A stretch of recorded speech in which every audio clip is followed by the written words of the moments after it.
friends, it's your old pal Jordan the Lion. How are you all doing today? I hope you said well. We are crossing the bridge in Louisiana on our way to New Orleans. This should be a fun day. Daze with Jordan the Lion. It begins right now. How you doing, big guy? We're not too far.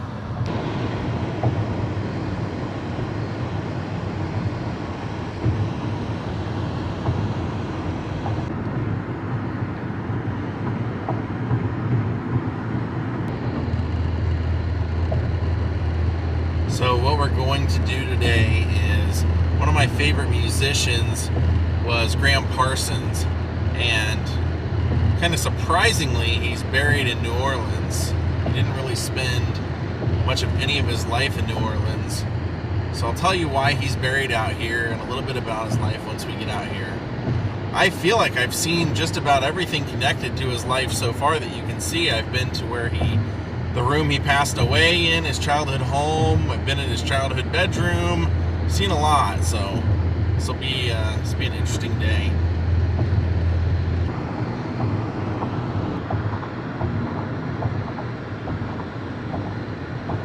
Well, here we are in New Orleans at the Garden of Memories, where Graham is laid to rest. Certainly was not what he planned and what he wanted, but let's talk about that when we end his gravesite. I think that's what kind of makes it so bittersweet coming here, is knowing that that's not what he wanted.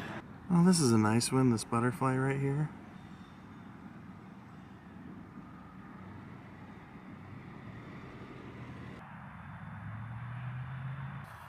I believe that Graham is over by one of these benches and also has one of these flower holders.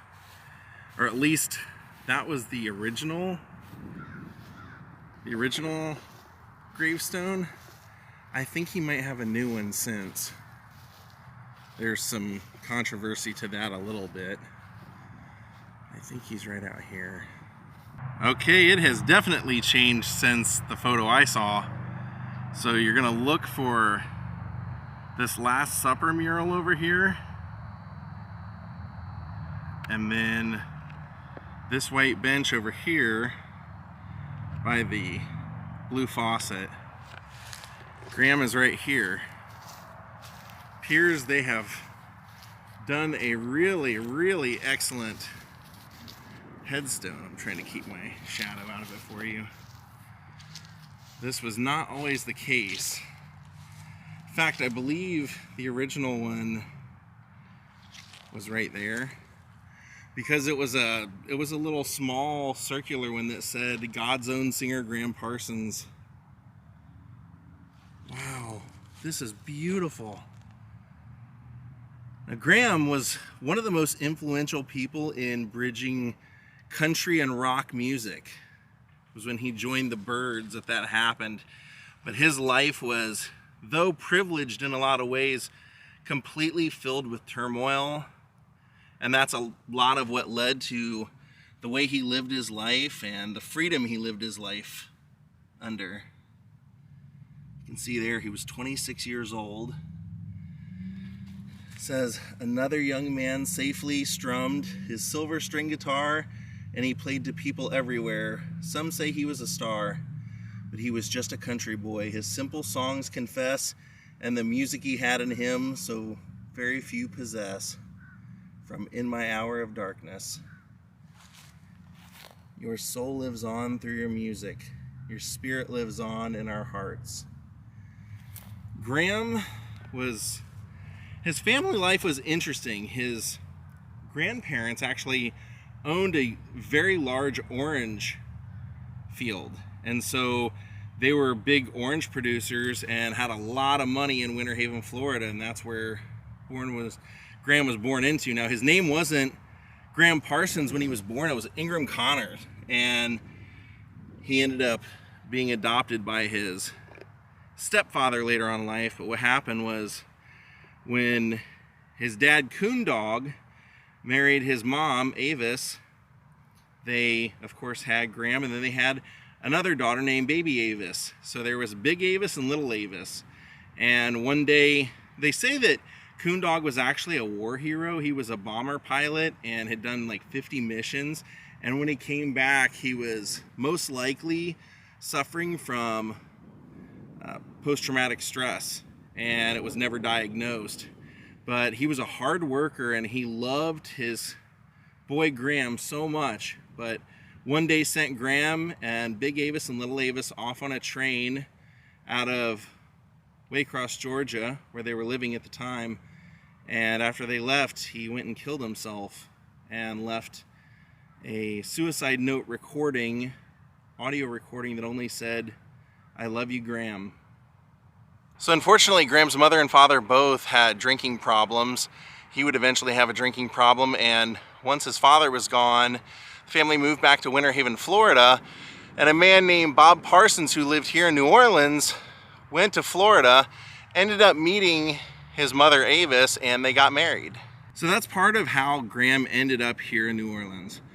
Graham ended up being, like I said, his family was wealthy. A lot of people believe that Bob Parsons just married Avis because she was wealthy, but he really truly did, according to everyone, love Graham and love little Avis. Treated them like his own, and he ended up adopting them, and Graham loved him. He was a great father figure to Graham as a child, and the family, even at the age of 16, bought Graham his own venue called the Derry Downs, because Graham had seen Elvis a year before in town and got to meet Elvis after the show, and he just became obsessed with wanting to be a star. So they actually went out and bought him his own venue so that his band that he had put together in the neighborhood would have a place to play. Now, he eventually ended up going off after he graduated to Harvard and was studying theology, of all things, but a friend there who was actually staying next door to his dorm introduced him to country music, and Graham had only ever really listened to folk music and rock before that, and he just became obsessed with country music and quit going to classes. And then after they all went home, the band was still going on. They kind of like all parted for Thanksgiving, and when they came back, Graham said, "You know what, we should move to New York City." So he got him an apartment in New York City, and they formed a band called the International Submarine Band. Now, as they were making a little bit of headway in Greenwich Village, Graham took a trip out to LA, ended up going to a party, stole David Crosby's girlfriend, and then called the band members and said, "You know what, I think we should move the band out to LA. I think International Submarine Band will have a lot more luck." So the whole band moved out there. Now, I think some people view Graham as a spoiled kid, but if you actually listen to the interviews with various people that he played in bands with, people that knew him and himself, it really wasn't so much that he was spoiled. It was almost like he had ideas, and if what he was doing weren't matching those ideas, he just lost interest and decided to go in a different direction, and he would leave people hanging numerous times in life. But he also developed a drinking problem and eventually a drug problem that would plague him throughout his entire life. Now, he really got a break when he met Chris Hillman. Chris Hillman was in the Byrds at the time, and the Byrds had lost some members, and they were looking to reform a little bit. And they hired Graham to be a keyboard player, but he basically ended up taking over the band because he was such a good singer, and he had all this love of country music and was exploring that with them, playing it for them, that Roger McGuinn even would say, "We thought we were getting a keyboard player, we ended up getting George Jones in a rhinestone suit." So the entire shift of the band for the Byrds was taken over by Graham, and they started doing country music, like country rock, and it was called Sweetheart of the Rodeo. What's interesting, though, is that even though Graham recorded his own vocals on most of those songs and was actually singing lead on a lot of those songs, he still had a contract because of his International Submarine Band days with Lee Hazelwood. And Lee Hazelwood didn't want to let Graham out of his contract until Graham just said, "Look, I don't like anything you're doing. I don't like any of the bands you have. I don't respect anything that you're doing." And he found out that Graham was already recording with the Byrds, threatened to sue, so the record label said, "Erase Graham's vocal tracks off of everything, so there's no evidence." But they ended up making a deal somehow with Lee, and were able to stop a couple of those tracks before they deleted Graham's parts, so that's why they exist. But in typical Graham fashion, he was with the band for a little while, and then ended up meeting the Rolling Stones and became friends with the Rolling Stones. So his interest started shifting into hanging out and playing country music with Keith Richards. Now, of course, Keith Richards wasn't going to quit the Stones, but they were hanging out so much that at one point the Byrds were supposed to go do a tour in South Africa, and Keith Richards mentioned to Graham, there's an apartheid there. And he was like, apartheid? So once he kind of understood what the apartheid was, he decided he didn't want to go do that tour. Now that's what the official narrative was, and he just told Chris Hillman, I'm not going to go on this tour. And that's why they ended up firing Graham from the Byrds, was because he wouldn't go on the tour. But what he said was that he just lost interest in kind of doing it. He just wasn't feeling the direction the band was going in, and he wanted to start something else. So he and Chris Hillman had a big blow-up fight and quit talking for 2 months, but Graham started talking to another guy named Chris Etheridge, who was a bass player, and they were talking about doing a band, and that became the Flying Burrito Brothers. So eventually Chris Etheridge would say, hey, why don't you make up with Chris Hillman? And they eventually asked Chris Hillman to join the Flying Burrito Brothers.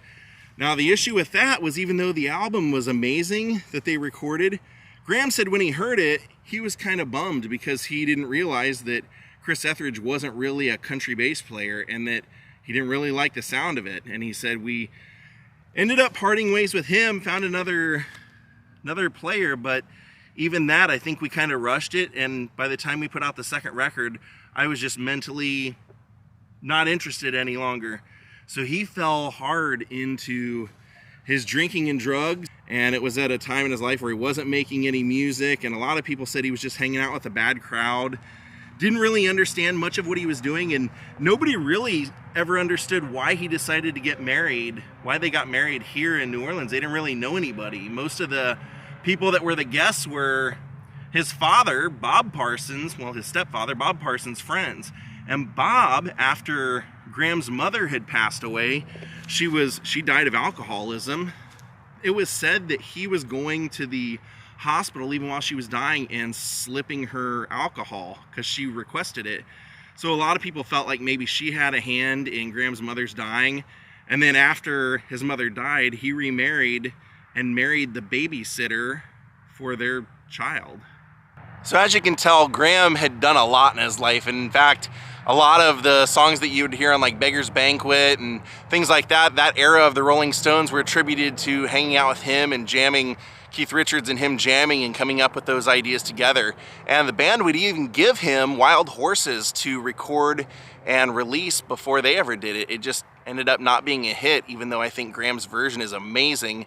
He had such an amazing voice. That was always the thing that he had over everyone else, was this amazing charisma in person and through his voice. Keith Richards even used to say he walked into the Palomino one night, one of the toughest country bars he'd ever seen, that was in the Valley in Los Angeles, and said Graham would be up there doing a ballad or some sad song, and you'd see some grizzled waitress that looked like life had just, she had just fist fought life, and they would be like sobbing because of Graham's beautiful voice.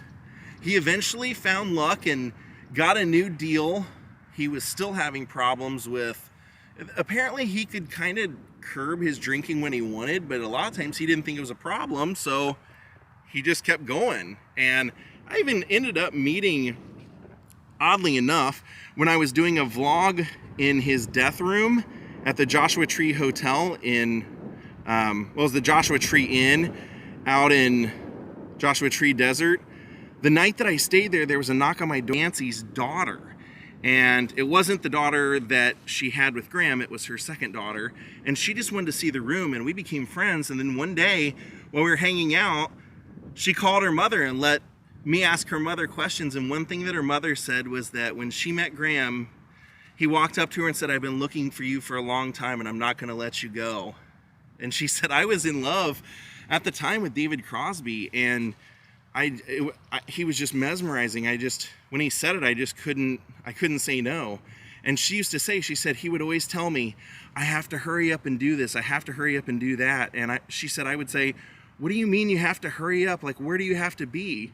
And he would say, no, I'm not going to live very long. I only have a certain amount of time to do this. And she even joked with me and said, it's so much like Graham to pass away at the age of 26 because he didn't even want to be a part of the 27 club. He wanted to stand out, be a part of the 26 club. Now let's get to the controversy. The controversy of his death, his after death, and why they replaced his headstone out here. So Graham decided he was finally going to kick everything, and it was just one of those cases of just decided to do it one too many times. He went out to Joshua Tree, and before this he had actually been out in Joshua Tree and got word that a good friend of his, Clarence White, had passed away, and he was the guitar player for the Byrds and even played on some of Graham's recordings, and they went to his funeral. And when Graham saw the funeral service, he said, "Don't let this happen to me. I don't want anything like this when I go." And Graham even sang a song by the graveside, and he said it to his friend Phil Kaufman, who was kind of a roadie for him and a good friend. And you know, that was something that Phil said, "Okay, you know, let's make a pact. If you go first, I won't let that happen to you, and if I go first, you won't let that happen to me."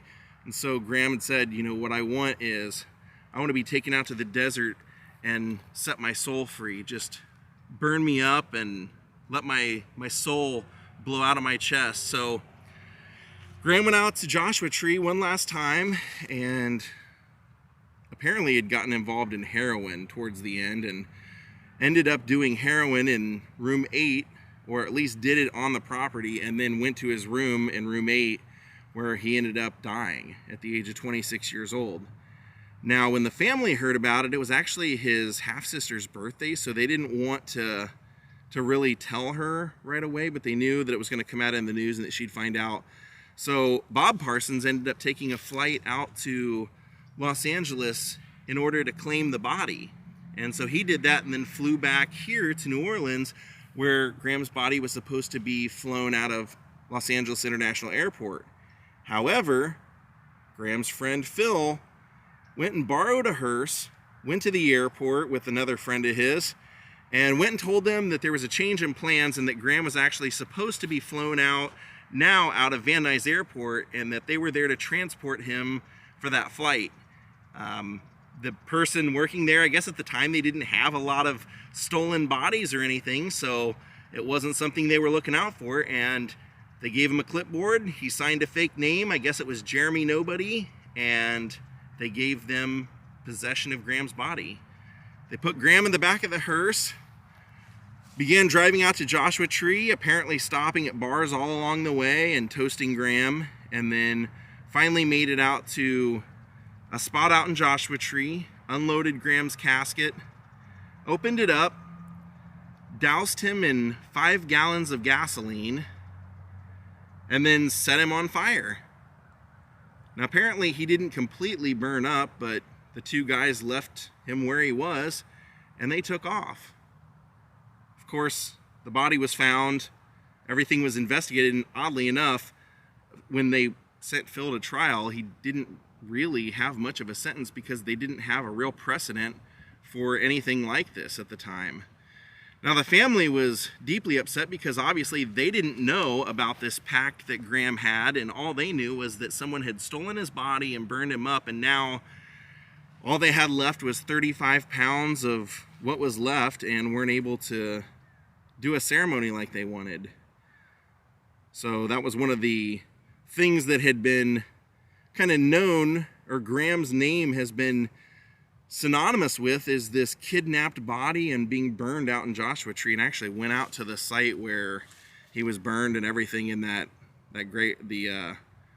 vlog that I did out there, the Joshua Tree and Graham Parsons vlog. Now here's another controversy. You know, I mentioned he used to have this very small little circular headstone, and I'll actually show you one. I found one out here that resembles what he had. Now, people apparently started complaining and saying, like, why would the family give him such a small little nothing headstone? And the family said, well, you know, we felt like, we kind of felt like, what was the big deal if he had a wish with Phil to have his body burned up and all that anyway? He probably didn't care that much about a headstone, so we didn't see a real purpose in it, and we kind of thought we were doing something he would have wished. which was, you know, if he wanted to be burned up and he didn't want an official burial spot, then we were making it as small as possible. So eventually I think fans just really wanted something, and this helps Graham's music and memory live on. I love his music. You know, he made so many great records, but I love the Grievous Angel. He had Elvis's band as his band. When they weren't performing in Vegas, they would come down and record during the week with him, and he had Emmylou Harris on there, and just absolutely amazing. His music is absolutely amazing. It's just one of those sad footnotes that he's almost more famous for the crazy antics after his death and what he did while he was alive. I don't see any of his family members around him, but right next to him is this person, nicknamed the Cookie Monster. So originally he had something more like this. It was a circle, and it had like a flower vase right in the center, and then around it said, Graham Parsons, God's own singer. So yeah, that's the other thing, is that, you know, people complain, why is he buried here in New Orleans? Why not in Winter Haven, Florida, where his mother's buried? Or, you know, why not Los Angeles, where all of his friends were and everything? But his half-sister said, well, this is where our family was living at the time. After Big Avis died and after Graham left home, the whole family moved to New Orleans, and that's where they had made their life, and that's where they all planned on being buried. So Bob Parsons, I believe, died 2 years after Graham, and his sister Avis, after Graham left home, was put into a sanitarium at one point against her will, and they say that she was absolutely heartbroken when Graham passed away. She said in her diary that she didn't know how she ever lived on. I brought my cowboy hat out here. I always leave it on a grave of someone very inspiring to me, and kind of take it with me. Take a little bit of their spirit with me. He's the reason I love nudie suits. Seeing that crazy nudie suit he used to wear when he was in the Flying Burrito Brothers. They took their advance and went to nudies and had Manuel make these nudie suits that were fitting of their personalities. So Graham's had women on the lapels, and also had like pot leaves and flames and lip prints, and I believe it also had like pills and things like that on there. And absolutely, his music has been covered by numerous artists, but I don't think anybody has ever been able to do a Graham Parsons song better than Graham. That voice is just one of a kind. There's the Superdome.